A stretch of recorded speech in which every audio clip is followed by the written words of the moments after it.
আসসালামু আলাইকুম। আজকের রেসিপি চিংড়ি মাছ দিয়ে পানি কচু। এভাবে পানি কচু রান্না করলে এক প্লেট ভাত নিমিষেই শেষ হয়ে যাবে। প্রথমে এভাবে একটা পানি কচু নিয়ে সেটাকে কেটে ভালোভাবে ধুয়ে ছেঁকে নেব।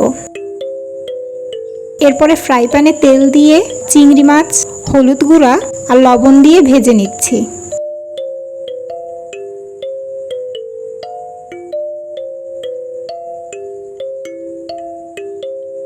মাছগুলো উঠিয়ে নিচ্ছি। এখন কেটে রাখা পানি কচু দিয়ে তার উপরে তেল, হলুদ গুঁড়া আর লবণ দিয়ে ভালোভাবে সবটা মাখিয়ে ভেজে নেব।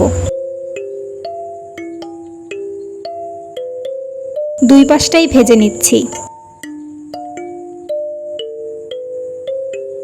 ভাজা হয়ে গেছে। এখন একটা কড়াইতে তেল, পেঁয়াজ বাটা, রসুন বাটা, হলুদ গুঁড়া, মরিচ গুঁড়া, স্বাদ মতো লবণ দিয়ে সবটা কষিয়ে নেব। ভালোভাবে কষানোর পর দেখা যাবে উপরে তেল ভেসে উঠেছে।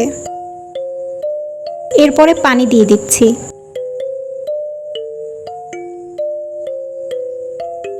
ভেজে রাখা কচু আর চিংড়ি মাছ দিয়ে দেব।